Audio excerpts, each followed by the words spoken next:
What do our angels and guides have to do with this plan that is being made? There's not just one life plan, there are many, many life plans. The plan is formulated, it's created by your soul in consultation with God, angels, and guides. You would know before coming into body if you're going to have a physical handicap that can't be treated by medical science in whatever time period you're incarnating. Your guides want you to be on the highest vibrational path possible. That's the most direct route to learning whatever it is that you wanted to learn. Nobody has experienced anything that he didn't actually agree to.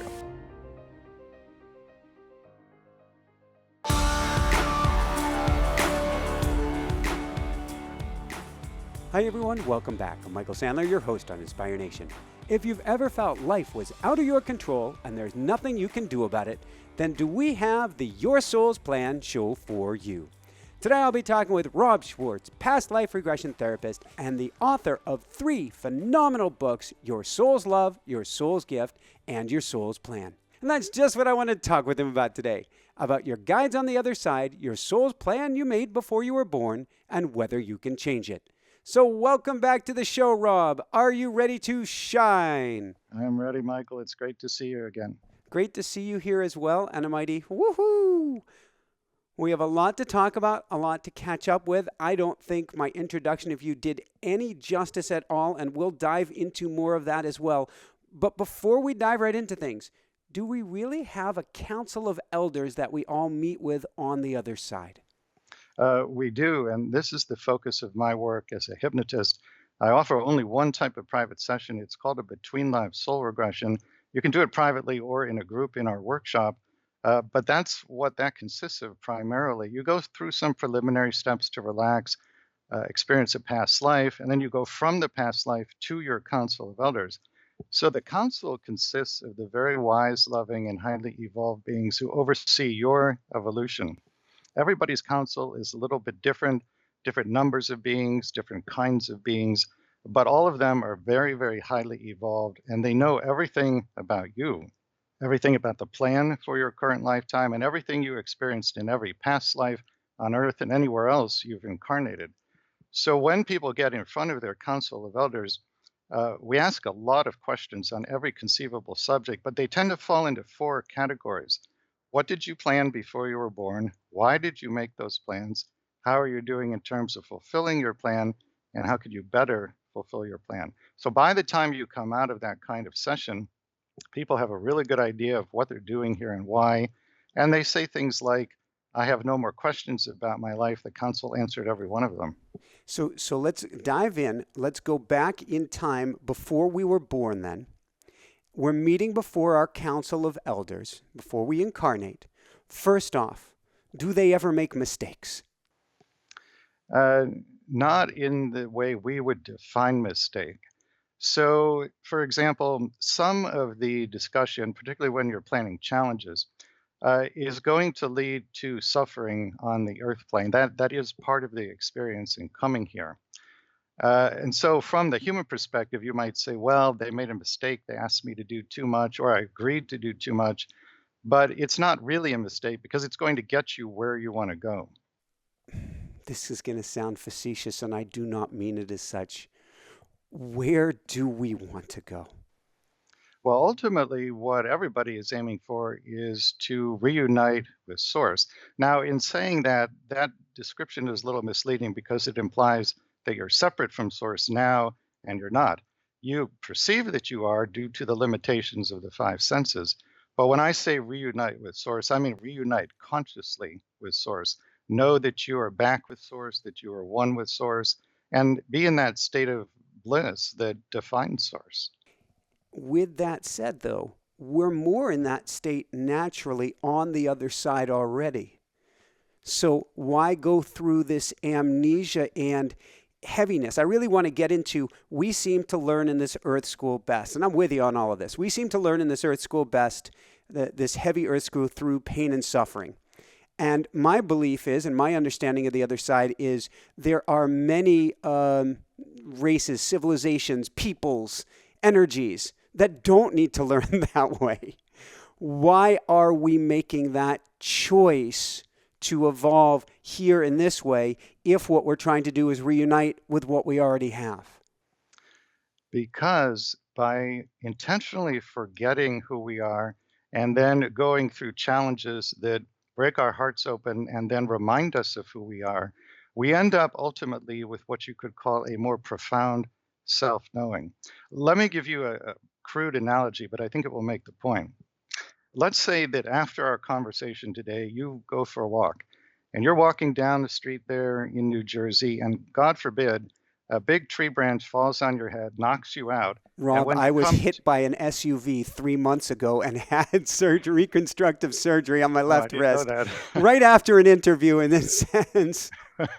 Well, okay. So let's cancel clear release, but we can go back 3 months ago, Jessica's birthday, go out for a short bike ride, blammo. Oh, man. So let's say that what had resulted from that accident was that you were knocked unconscious, and when you came to, you had total amnesia. You had no idea who you are. You had no idea who anybody else in your life is. So what would happen at that point if you had total amnesia? Well, what would happen is all the people who love you and care about you would rally together, and they would undertake what essentially amounts to a massive re-education project. They would produce every letter you've ever written or received, every email sent or received, every possible photograph that you took or are in yourself, everything they could find to remind you of who you really are. Now, you, lacking total memory, would be intensely motivated to absorb every detail that's being presented to you. And by the time this re education project was over, in a sense, it would be correct to say that you knew yourself better than you did prior to the accident because you were open to receiving all this detailed information about who you are. In a very crude way, that's similar to what we're doing here in the Earth School. We intentionally forget who we are and where we came from. We go through all these challenges that break our hearts open and remind us that ultimately we are love. We're made from love, for love, and by love. And through this process of forgetting, remembering, we end up with a more profound self knowing. Thank you. So let's dive into this a little bit. We're meeting with the Council of Elders. I know for myself, one of the wounds I've worked on this lifetime is trusting my decisions. How do we know on the other side? Because I have gone through past life regressions. I have seen myself meeting with the Council of Elders. I know that I asked for a lot, and they said, you really don't want that much. And I said, give me the works. Blammo. So how did we know that we are making a wise decision? Well, again, ultimately, you can't really go wrong. You can think while you're incarnate that you made an unwise decision because you feel that the suffering is perhaps too great. And many people do feel that way while they're here. But ultimately, you will end up where you wanted to go. So, a lot of the pre birth planning, as I've seen it in my research for my books, we go into people's pre birth planning sessions and we hear the conversations they had when they planned their biggest challenges. A lot of those conversations revolve around a soul level desire to cultivate and then express, while in body, certain qualities that are important to the soul. And I call these qualities divine virtues. They're things like compassion, patience, empathy, unconditional love, and so on. The average person is working on two or three. Sometimes someone's working on four or five. You plan challenges because they provide both the opportunity and the motivation to cultivate and express the virtues. And so by the time you go back home at the end of an incarnation, you have generally done a great job of cultivating whatever virtues you were working on. So, and this is interesting because I've just started playing, I guess that's the right term. I got ironically, an indoor bicycle game thing that you can pedal on and ride with others indoors at the moment because we have a baby coming in the way and my wife is like, there's no way I'm letting you out on Jersey roads. And they are the harder challenges you go through, you tend to collect more points, a higher score to get this toy and that toy. And in a sense, when you're saying divine virtues, that's similar to what I'm hearing. And what I'm hearing is we learn best with opposites. If we're going to get the divine virtue, what's going to be taken away? This is something that I've seen again and again in my research for the books and the private sessions. I call it a learning through opposites life plan. And that is essentially what just about everybody is doing here on the earth plane to one degree or another, learning through opposites. So, from the soul level, you feel, in fact, you know, that by experiencing the absence of the qualities or virtues you want to cultivate, you will eventually be able to cultivate them much more profoundly. So, let's take a common example. A soul wants, prior to birth, to deepen in compassion. A common plan for a soul like that would be to incarnate in a nuclear family in which that soul will be treated with a profound lack of compassion, the opposite. The intention is that by experiencing the lack of compassion in the external environment, that will drive the person within, where hopefully they will cultivate self compassion. And then sometime down the road, take the self compassion and turn it outward in service to others. How do you help someone? And I'm by you, I mean, how does the listener, I guess, in a sense, help themselves if they don't have access to a past life regression session? And at the end, we're going to give all sorts of information to get in touch with you. If one is fighting against a soul plan and saying it can't be it, either that or my higher self is cruel, the elders are cruel, the guides are cruel, and they're just beating themselves up or knocking up against a wall, where do they start? Well, the first place to start there is to realize that if you are in a state of resistance to any of your challenges, any part of your life at all, which is what you just described, you want to do everything you can to minimize resistance. And let me explain why. When you are in resistance to anything at all in your life, you're giving a big energetic no to the universe. The universe doesn't understand that you intend to say no just in regard to this one challenge in your life. It hears no and it takes it as a global no. So it takes it as a no to physical health, a no to spiritual clarity, a no to abundance, a no to wisdom, a no to love. It takes it as a no to every blessing that you actually want in your life. So, for that reason, it's important to reduce resistance in any and every way you can. And one very profound way to reduce resistance is to come into the awareness that you are the courageous soul who plan your challenges. Once you know that, even if you don't yet know why you plan them, the simple knowledge that you plan them will pull you out of victim consciousness. And that reduces the resistance, and then the blessing can start to flow in. One more question on this. Forgive me. I feel like I'm grilling you today, Rob. Please, please forgive me. I love you very much. And I really want to talk about how your soul and your heart has evolved and cracked open since we last spoke, because you dive down the rabbit hole each and every day, many times a day. Before we get there, though, we have been trained, disempowered. I don't believe in a big bag of ooga booga, but we've been disempowered to think we are screw ups, we are failures, we are less than. So, if we realize that this is a plan that's coming from our higher selves, can't we end up turning that on ourselves and just being pissed off as a mofo, technical term, with ourselves for doing that? And how do we get out of that circle? Well, I think what you've just described is a very common and also a very natural human reaction to life challenges. So, the first thing I would say about it is if you who are listening to this conversation, if that's where you are in your feeling or your thinking, be very kind and gentle and loving and accepting and nurturing to yourself, because this is a normal, natural human reaction. You want to then find out as much as you can about your pre-birth plan, and there are different ways to do that, and we can talk about them. But go in some direction that's going to give you insight into what you planned, and in particular, why you created a plan for your particular challenges. Again, what that will do is pull you out of victim consciousness. And let me explain why that's so important. When you believe that you are a victim, you vibrate at the frequency of victim. When you vibrate at the frequency of victim, you're energetically stating to the universe that you're a victim. Well, whatever energetic statement you make to the universe, it always responds in exactly the same way. It always responds by saying, yes, that's right, you are. So if you state energetically to the universe that you're a victim, it says, yes, you are. And it brings you more experiences that seem on the surface to confirm to you that you are, in fact, a victim. The way to break out of that negative self-perpetuating cycle is number one, to understand that you're the courageous soul who planned the challenges. And then number two, find out through one means or another why you plan them, because then you can go about learning those lessons in a much more conscious and much less painful manner. Thank you. So that gets us to the question then. How do we find out about our pre-birth plan? Well, I'm biased, obviously, because I'm a hypnotist and I do between lives regression. So to me, that's the single most profound way you can do that. Briefly, what happens in a between lives soul regression, or BLSR for short, there are some preliminary steps to help people relax physically and then mentally. And then I guide the person into a past life.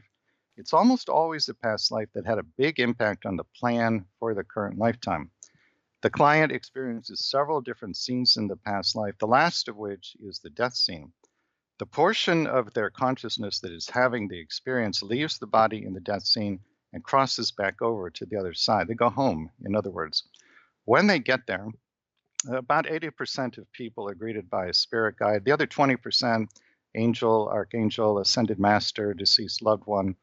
Regardless, whoever greets you, you talk to that being about why you were shown that past life, why it's important for you to know about it now, and how it affected the plan for your current lifetime. And then you ask that being to take you to your council of elders. And then when you get in front of the council, I will prompt you to ask a very long and extensive series of questions that will cover all the major areas of your life. So by the time that experience is over, you should have a very good idea of what you planned and why, how you're doing in terms of fulfilling the plan, and how to better fulfill the plan. Oh, forgive me again.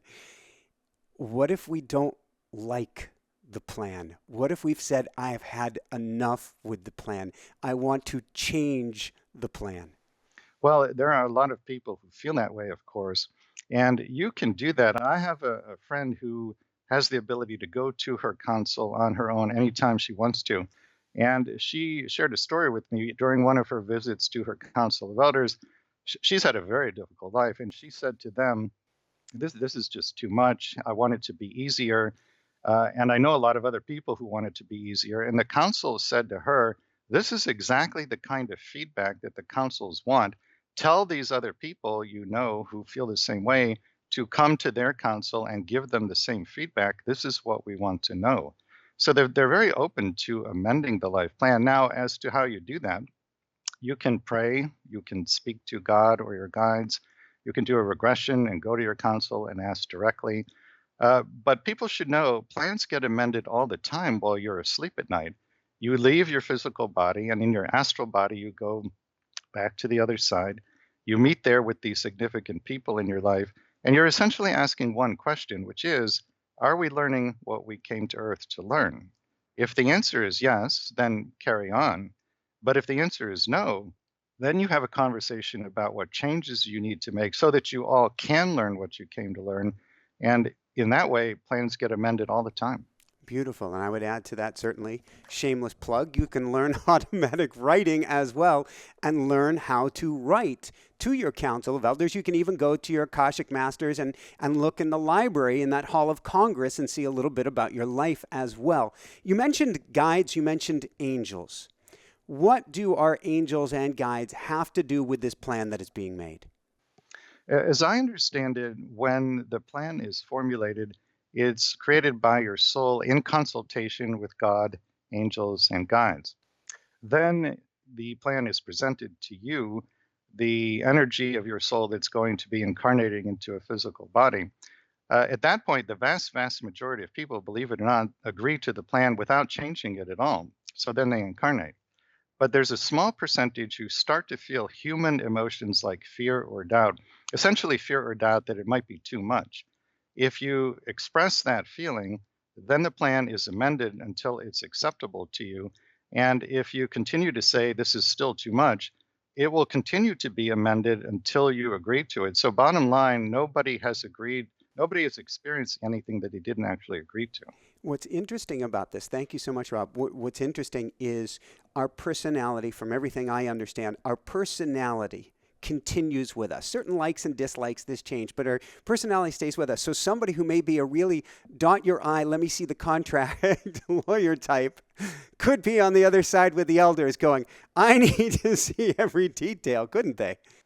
Yeah, that's my understanding as well. So you have this, what you could call eternal core or eternal nature or your archetype, but then you incarnate and you're exposed to all these forms of conditioning from society and whatever time period is, from your parents, your teachers, your employers, and so forth. So the conditioning are layers of personality that get wrapped around the eternal core in every lifetime. But I understand the same as you do that eternal core is eternal. It goes on through every lifetime. So then let's go back from there to angels and guides and marionettes.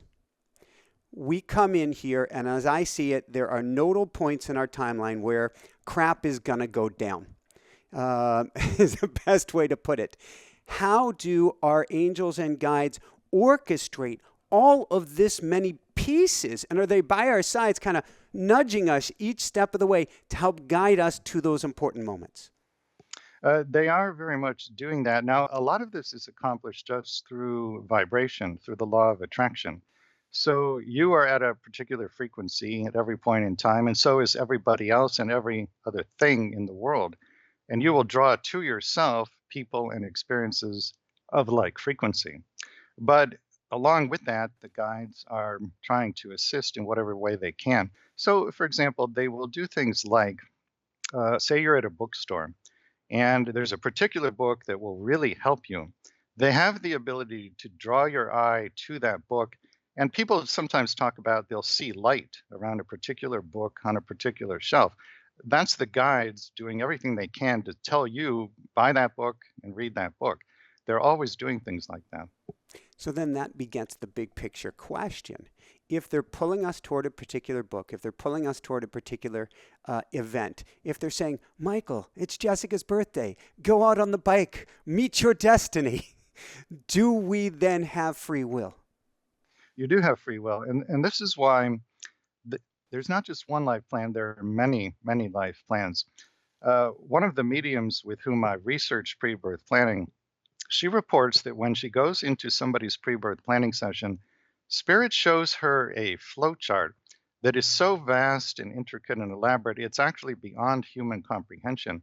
The flow chart is the soul having taken into account the possible free will decisions on the part of the personality at different points in linear time.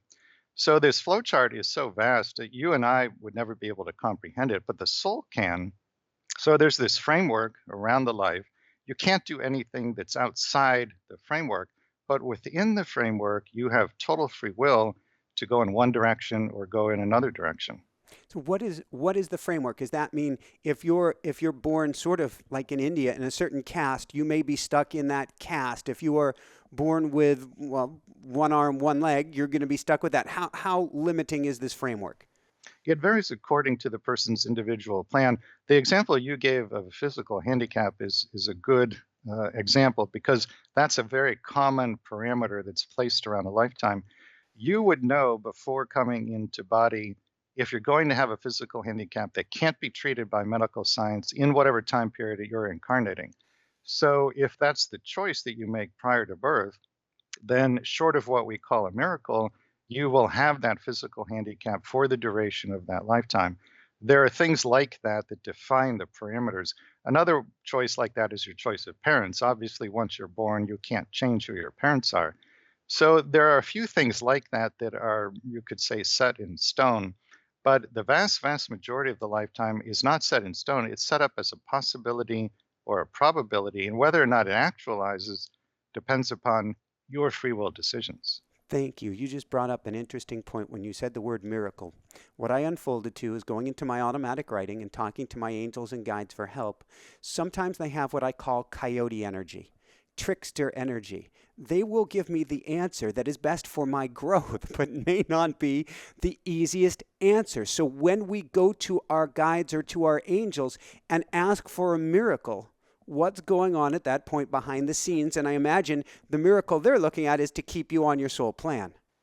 That's essentially correct. There's more than one plan, but there are higher vibrational plans and lower vibrational plans, and your guides want you to be on the highest vibrational path possible because that's the most direct route to learning whatever it is that you wanted to learn. So if staying on a high vibrational path requires a miracle, then they can very often arrange for it. You know, A Course in Miracles says there is no order of difficulty among miracles. And that is true. From our perspective, that's hard to understand. But from their perspective, one miracle is just as easy to create as another one. Thank you, which begets the question. So many different ways we can go here, and I feel called to ask real briefly in a minute about my babies. I'll explain in a minute. Before I do that, is there a way to tell if we're on a higher vibrational path, and if we're not on one, to pull that lever to help us raise to that higher octave?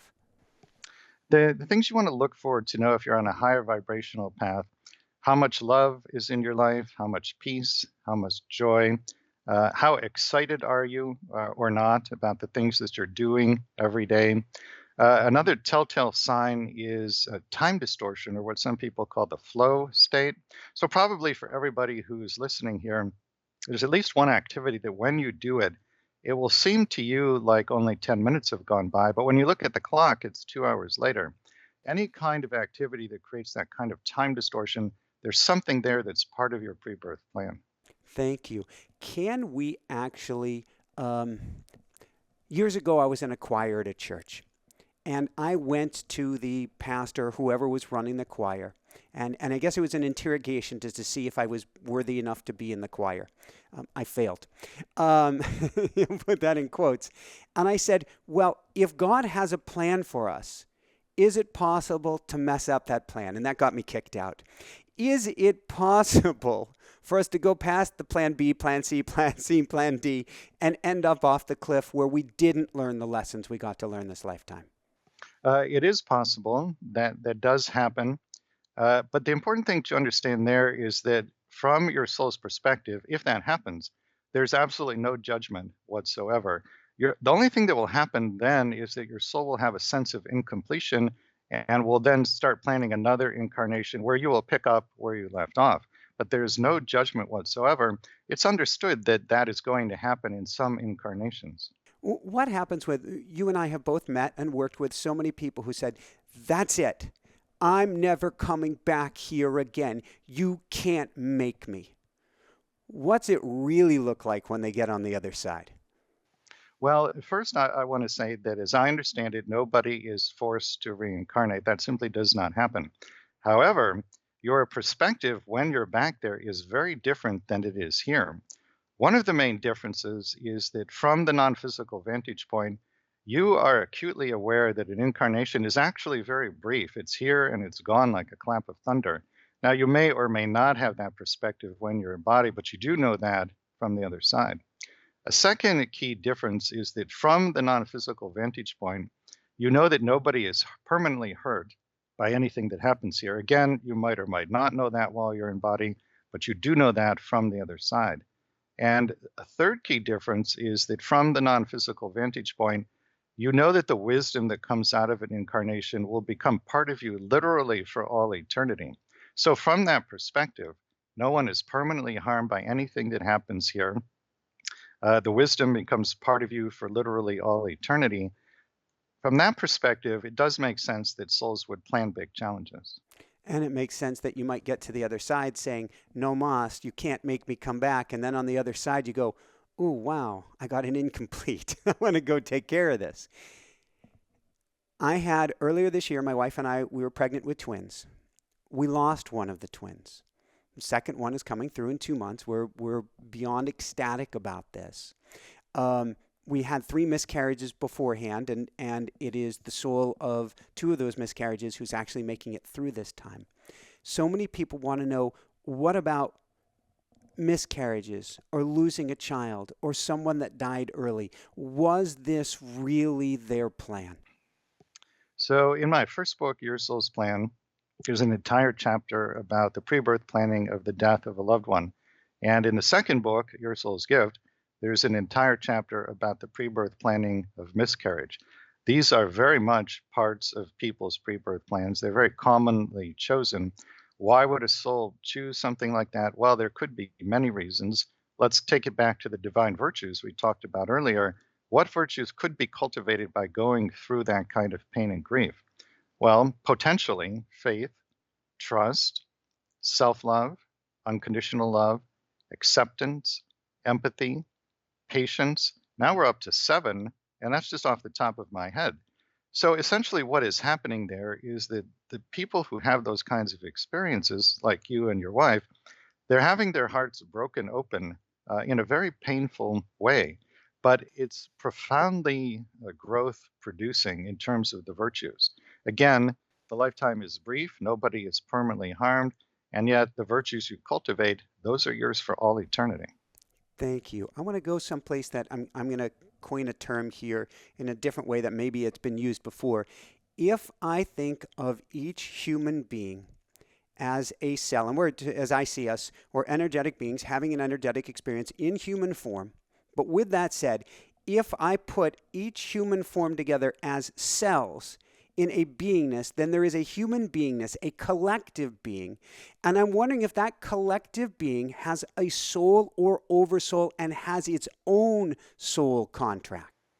That is a fantastic question, which I actually do not know the answer to. I have not researched that, but that would be something to look at in a future book. Because I look forward to hearing what you come up with. I know what I've come up with on this, because when I look at key events like we have on the planet right now, and everybody is a little bit shaky or beside themselves at best with what's going on right now, I say, well, this is a nodal event that we as humanity went before a council of elders and planned out for our growth. Well, I'll speak of something related that I know something about. You remember a number of years ago, there was a tsunami that hit Southeast Asia. About 100,000 people were killed in that event. I've discussed that in the channeling sessions for my books. And what I was told by Spirit is that those 100,000 souls got together before any of them were born. And they said, we want the earth to be at a certain vibration by a certain point in linear time. And if it looks like it's not going to get there, then we agree to give our lives in a large-scale natural disaster, because we know the result of that disaster will be this worldwide outpouring of love and compassion. And you might recall that's exactly what happened. You had all the governments of the world temporarily put aside their differences and funnel aid into Southeast Asia. That expression of love and compassion elevated massively the vibration of the planet, and that's exactly what they were trying to accomplish. Thank you. I'm so glad you shared that. And it also makes me think of this. There were some people who were very connected to the earth who actually scurried uphill like the animals and were so connected. They're like, we don't need that this lifetime. But with that said, I see us as each year now growing more and more connected, or more and more of a remembrance that we are one, and getting more and more of an understanding. And the new gen, they really get it, which is why they're so ticked off with the older generation. So when I look at the events, the current events that are going on today, I'm like, aha, this is an opportunity to come together at kindness and compassionate love and an even higher level than humanity has ever done before, because we are so interconnected right now. I think that is exactly what is happening. We were talking before the interview started about my wife, who is a channel. She channels a collective, a group consciousness that we just refer to as the beings of light, mainly because they won't give us a name for themselves. But in any case, they live in a state of union or unity consciousness. And what they have been telling us is that all these things you're going through, the pandemic, Ukraine, and on, it's all intended to help you remember union or unity consciousness. The other word they use for it, which I find very interesting, they called it hive-mindedness, kind of like a colony of bees. And they're saying, they've actually said to us in a channeling, be more like the bees. And the bees, there are so many different directions we can go with the bees. Okay, I'm going to switch gears from the bees for the moment. And we may be back. Oh, forgive me. Does everyone have a guide or guides even people who appear in this lifetime, I use appearance because to me we're all actors, we're all playing on the stage of life, who appear this lifetime, and it is very real while we're here, to be doing substantial harm toward others. My understanding that everybody does have a guide. Now, there may perhaps be some very, very highly evolved souls who are incarnate now who don't have a guide, but if that's the case, I have not encountered them in the research for my books. And there are many beings who are, we would say, doing harm in one way or another. They have guides. Now, in some of those cases, the role that they're playing, it's just like you said, they're playing a role on a stage like an actor. And the guide is, it's not so much that the guide is encouraging them to do harm, but the guide is in a way stepping back and letting the personality take over and go in a direction that is providing contrast or challenge to other people. Now, there's another subset of people who have made free will choices that are causing harm, and these free will choices are not the choices their soul wanted them to make before birth. The ultimate example of this, as I understand it, is Hitler. I've asked about him in the channeling sessions for the books, and what I was told, believe it or not, is that his primary pre-birth plan was to be a great spiritual leader. And so his soul equipped him with gifts of charisma, oratory, rhetoric, and so forth, so that he could be a great spiritual leader. But again, we all have free will. He had a tremendously difficult childhood, as I understand it, and he used his free will to go 180 degrees away from where his soul wanted him to go. So you can do that. And I think in his case, since that was not the primary plan, his guides were probably yelling at him, so to speak, saying, don't go in that direction. But that's how he chose to respond to his pain. And you do have that choice. I can't believe I'm going to go here. I'm going there, Rob. I've heard you discuss this story before, and how Hitler has been unable in the other realms, unable to forgive himself, and so goes through his death again, which I guess was very, very painful, again and again and again and again and again, until he learns self-love or kindness and compassion. This is I'm going to use the term loosely, a hell of his own making. Could it help him, and could those of us who, this isn't something to be feared, but who get lost in the transition, could it actually help us to evolve and grow? Basically, I guess that the point blank question is all of this helping all of us to evolve and grow? Well, it's interesting. That information that I shared about Hitler a moment ago, that was given to me a number of years ago. But in the channelings we did for the new book, there was additional conversation about Hitler. It didn't actually end up in the new book, but in a channeling session with Jesus for the new book, we talked about him. And what Jesus described to us was that he's actually in a quote unquote psychotic state. And so I said, well, what about you? Can you yourself help him? And he said, no, I cannot. I cannot reach him in that state. So this is something that he's going to have to extract himself from on his own, apparently. Wow, which begets another interesting question. Not at the level, I can't believe we're talking about Hitler today, not at the level of Hitler, but are many of what appears to be people doing harm and ill will on this planet potentially actually very highly evolved? I'll use the term old soul, and I'd love some clarification there. Highly evolved souls who came here to either help us to wake up or to be rabble-rousers in disguise for our highest good. I think there are a number of people incarnate now who are doing exactly that. But again, when you look at the behavior, the harmful behavior, you can't tell at first glance, is this a role they agreed to play and they're actually highly evolved, or were they supposed to be doing something else and they've just used their free will to go in absolutely the wrong direction? Unless you have some way of obtaining information from spirit about that person, you don't know which of those two things is the case. Thank you.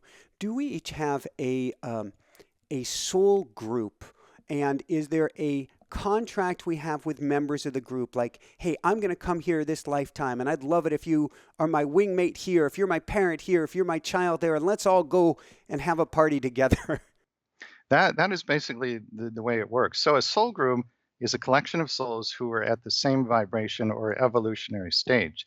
And you and the members of your soul group will have many, many incarnations together in which you take turns playing every possible role. So you will be, mother and daughter, father and son, best of friends, teacher and student, employer and employee, even murderer and the one who is murdered. And there's no judgment at the soul level about any of these roles. They're all seen as valuable in terms of evolution. Thank you. And so these people come in and they're with us many lifetimes and they're here throughout our entire lifetime. But then what's a bump contract? Bump contract is a term used to describe a phenomenon in which you contract with somebody, probably somebody in your soul group before birth, and you essentially ask the person, if I am off the primary track that I want to be on, would you agree to come into my life and quote unquote bump me back onto that path? So the way that you know you have a bump contract with someone, it's usually a very brief relationship. It's usually very intense, and it has a big impact on the direction of your life. The person appears, they bump you, and then they disappear, but you're now back on your path. Thank you. So I want to back up a couple questions earlier. You mentioned channeling with Jesus for your last book. What is the most profound teaching or understanding or clarification you got through that work? The most profound clarification, I asked him simply because so many people have asked me, how do you know if a challenge is something that you yourself planned before you were born? And he had a really interesting answer. He said, whenever you have the thought, this should not be happening, that thought almost always means that it's something you planned before you were born. Ooh, it's again in the paradoxes or opposites. And so recognize when you say this should not, well, that almost goes along the lines of this should not be happening. Thank you. Yeah, very much so. Go to that higher vibrational state. We had an interview recently. We were talking with our guest about parallel universes, alternate timelines, parallel lifetimes. Are we existing in multiple universes, so to speak, multiple lifetimes simultaneously? There's a story about that in my second book, Your Soul's Gift. There's a chapter about the pre-birth planning of mental illness. And the person who is the subject of that chapter, starting in early childhood, she had a very unusual form of psychosis in which if she were asleep at night and started to have a nightmare, let's say she was dreaming about a monster attacking her, when she woke up in the morning, it would appear to her like the monster was in the room with her, still attacking her. It seemed completely real. And this went on for decades, well into midlife. As you can imagine, it was a terrifying experience, completely disrupted her life, also disrupted her marriage when she got married. So we did a session with Jesus and said, basically, what is going on here? And he said that she has several parallel selves in several parallel dimensions. These souls have very significant degrees of unhealed energies of different kinds. And by going through this unusual form of psychosis, she's actually processing those unhealed energies for them. They are healing through what she's going through. So, you would look at what's happening to her, and on the surface, you would say something like, well, this is just horrible. What kind of God would allow somebody to suffer like this? And yet, it's something that she planned, and she's doing it in service to parallel selves. Thank you. And it begets another question, which is coming up similar to that oversoul question I asked earlier. But that is, everybody who's listening to this is energetically sensitive. Everybody is what I call an empath, or I call them a mystic in training, meaning we have super skills in our amount of awareness of energy. With that said, could we have chosen to incarnate at this time and have a soul plan that has us feeling things more fully in order to heal others, in order to heal the collective? I think there are many people who have a soul plan like that. I think that's part of my particular soul plan. I've been told in channeling sessions, and it really resonates, it's true, that I plan to be very sensitive to energy so that I could do the kind of work I'm doing. And yet, I look at somebody like my wife, who is a true empath. I don't put myself in that category. She will describe experiences, for example, she hates going to the grocery store because she'll say, I turn around the corner to go into another aisle. There's somebody there, and boom, I'm hit with their energy, and they're so sad, they're so depressed, they're in so much pain. And she just feels it so profoundly. Imagine going through a grocery store and passing one person after another, where you keep having that reaction. That is a very challenging experience. So I've got to ask the question because that's the relationship I have with my wife. She takes whatever sensitivity I have and 10x's or 100x's that. How have the two of you handled the energies? Because there can be a feedback loop. If you don't mind me asking, if you do, that's okay. But there can be this huge feedback loop by two people who are very energetically sensitive. Well, what we have done, we're both in Ohio. I'm in Cleveland, and she splits her time between Cleveland and Dayton, where her family is.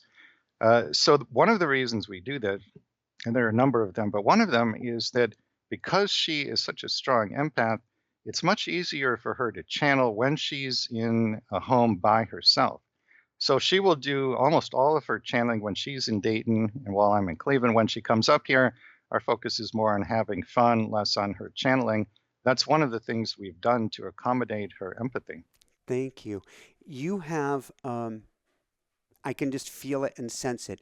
Your evolution has, you have exponential growth since we met, which was about 5 years ago. It's hard for us in our own bubble to step back and look and say, these are the changes that have occurred. But with so much time being with people or so much time understanding what's going on the other side, how have you changed or evolved or understand the world differently? I think I would like to think I've grown quite a bit in compassion. I would like to believe that I'm much less judgmental than I used to be. I think I have a lot more respect for everyone, even people who I perceive as doing harm to others. When I see that, instead of going into judgment, most of the time I can take more of a step back and say, all right, it's not that this is a bad person. It's not that this is an evil person. This is just somebody who's in pain, and they're enacting their pain in the world. But I have so much respect for everybody who's incarnate on Earth because I know that it takes so much courage to come here. There are many, many beings who know that Earth is a fantastic school and they don't actually have the courage to incarnate here. The fact that, someone is in a body on planet Earth, that places them among the most courageous beings in the entire universe. And I don't say that just to make people feel good, although if it has that effect, that's great. But I say it because it's a statement of truth. What I've understood is that angels who don't incarnate in the physical are actually, in many ways, they look up to us. Even though they're helping and supporting us, they're like, wow, you guys are really rocking it. We are amazed at what you have signed up to do.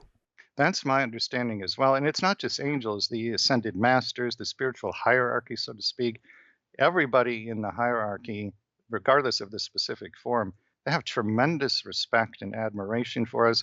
And in the channeling sessions, they will say things like, you will be viewed as the giants of history. And what they're referring to is the Earth's ascension and humanity's ascension. We're here at a very pivotal time.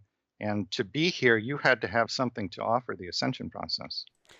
Two quick questions. Then we're gonna begin to wind this down, and I want to know where people can go to find out more. But I guess the first is in everything you've heard, it seems like a bifurcation period of humanity. Has humanity chosen to make it through this time and ascend? My understanding is that we have chosen to ascend, but we did not take the easiest path. We also didn't take the hardest path. But the pandemic, what's happening now in the Ukraine, these were our experiences we called to ourselves in part because we need more people to awaken. And the awakening wasn't happening quite as fast as our higher selves would have liked. So these things were permitted to happen because, again, they break people's hearts open. They help them to awaken, even though there is pain and suffering involved. Thank you. Last questions, and then we'll begin to wind this down here. Pets. Are our pets part of our soul family? Did they choose to incarnate with us? As I understand it, they aren't actually part of the soul group, but they are part of the pre-birth plan. So in my second book, Your Soul's Gift, there's actually an entire chapter devoted to pre-birth planning with pets. And the story there, it's really a very sweet and touching story of a soul who plans to be a dwarf in this lifetime. I think she's 4 feet 8 inches tall. So in the pre-birth planning session, her guides say to her, well, now that you've chosen this challenge, you've got to be aware of the fact that it's going to entail a lot of suffering, especially when you're a child, because the other kids at school are going to tease you and ostracize you. And then she says, well, okay, let's put supports in place so I can get through this difficult experience. What can we do? And the idea they come up with is that she will be surrounded by unconditionally loving animals. And then the future pets come into the pre-birth planning session. So a horse comes in, there are multiple dogs and multiple cats who come in. A rooster named Crooked Beak comes into the session. Hold that thought. Hold that thought. At the end, in about 5 minutes, I need to go get my pet rooster. And introduce you. That was the mystery guest at the end. So you just said pet rooster. Tell me more. So a future pet rooster, whose name is Crooked Beak, comes into the pre-birth planning session. And essentially all of the animals who come in say to this soul, we will provide you with the unconditional love you will need when you're a child, because the other kids are going to be so cruel to you. And that's exactly how it played out. She would come home in tears after being teased by these other kids. And then she had telepathic communication with the animals. So the horse, for example, would say to her, well, jump on my back and let's ride like the wind.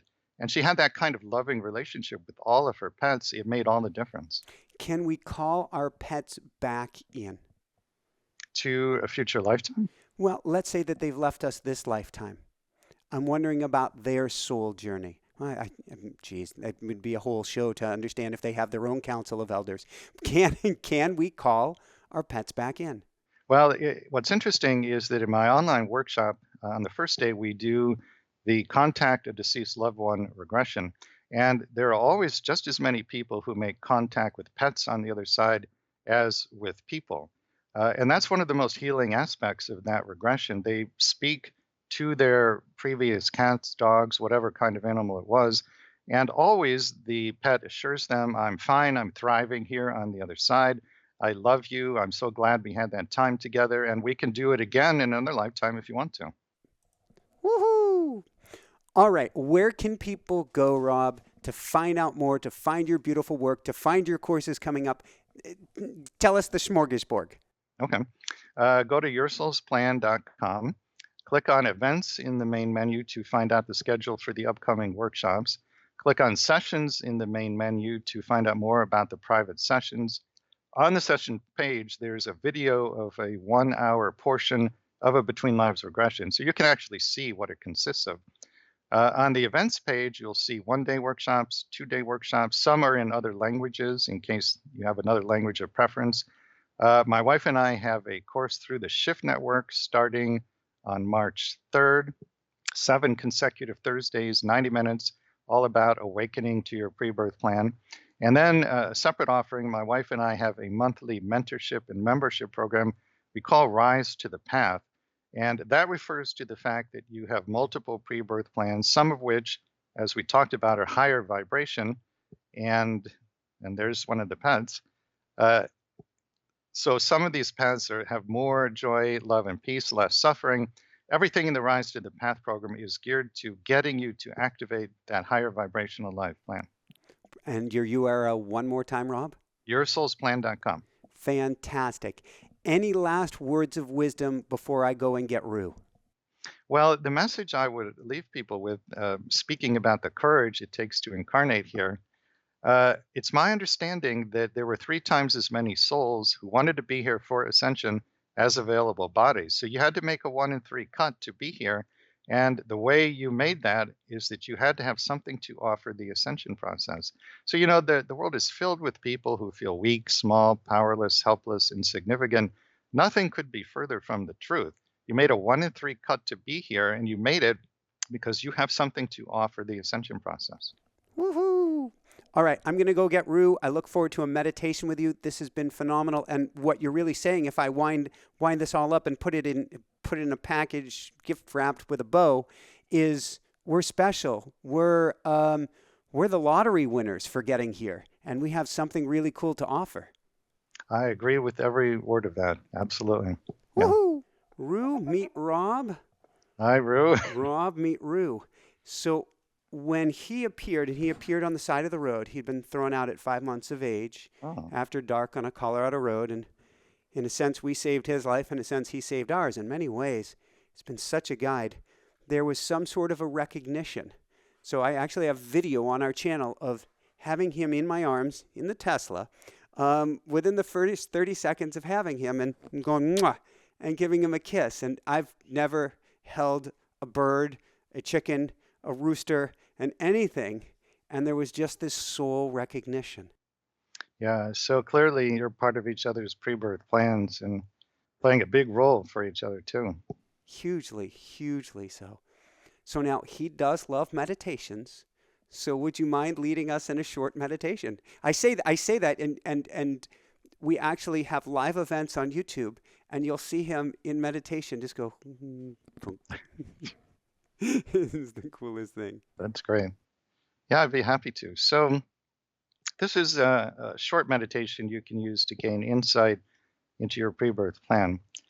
I want you to, everybody close your eyes, and then visualize the room where your pre-birth planning session took place. So start by visualizing the furniture. How is it shaped? What colors? What does the fabric feel like? Is it smooth or rough or soft? Is there a hardwood floor or a carpet? If there's a carpet, what kind of shapes and colors do you see? Look at the walls. What kind of material are they made of? Is it marble, plaster, stone, brick? If there's wallpaper, what colors do you see? What shapes? Really take in, through all your senses, everything about this room. What is the lighting like? Is it bright or dim? Are there any fragrances in the air? And then visualize that all the significant people in your life start to walk into the room one by one. So your mother comes in, your father comes in. If you have brothers or sisters, they come in. If you have children, they come in. Your grandparents on both sides of the family come in. All the people you've been friends with walk in one by one. Your cousins are there, aunts, uncles, teachers throughout all your years of school, they come in. Employers and co-workers, they come in one by one. And anybody else who's been of particular significance walks into this room. And then scan the crowd, scan all the faces. Notice that every single one, even those you may have considered a nemesis of some sort, all of them without exception are smiling at you and radiating true, strong, genuine love for you. And you feel this without exception from each person in that crowd. So as you're scanning the faces, you may feel drawn to one particular person. Maybe there's more light in their aura, or just something about their smile or their energy that draws you to them. See yourself walk up to this one person that you feel most drawn to. Look them in the eye, if you like. Clasp their hands. Thank them for coming here to be with you today. And then say to that person, I have forgotten what you and I planned together before we were born. Would you please remind me? And then just be quiet and still and let their answer come to you. Perhaps they'll speak with you and answer verbally, but be open to telepathic images being sent to you. Be open to feelings or emotions being sent to you. And be open to telepathic downloads of information. Full, immediate knowings about what you planned with this person before either of you was born. And just stay there in the stillness, in the quiet, maintaining eye contact with this one person, and let their response flow to you, into you. Take as much time with them as you like. And when you feel complete with their answer, you can go on to another person if you like, or you can simply thank everyone for coming in and ask them if perhaps they would meet you here again sometime in the future when you can talk with more of them. When you're complete with your experience, gently, gradually, return the focus of your consciousness to your physical body of today in the room you're sitting in. Gently opening your eyes when you're ready and complete, fully awake, alert, conscious, and clear.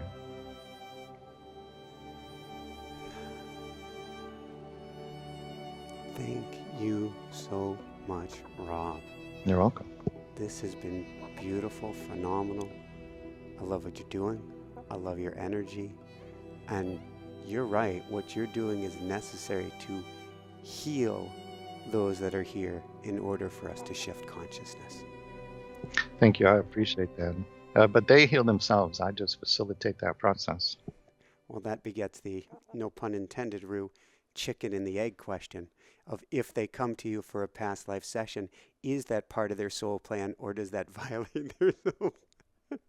And around we go. Actually, not violate wouldn't be the right word. I'm sure you've been asked, I gotta ask. If somebody comes to you to find out about their soul plan, was that part of their soul plan?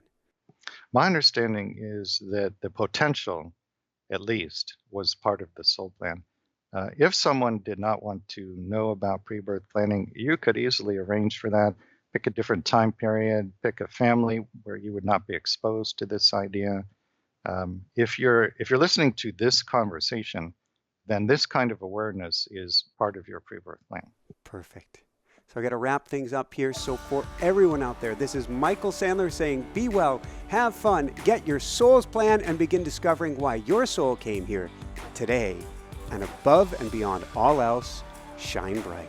Woohoo! What a beautiful interview, and the first time that I've heard about a soul plan involving a rooster from the other side. I guess that was Crooked Beak, and that of course is also Rue, Mr. Straight Beak.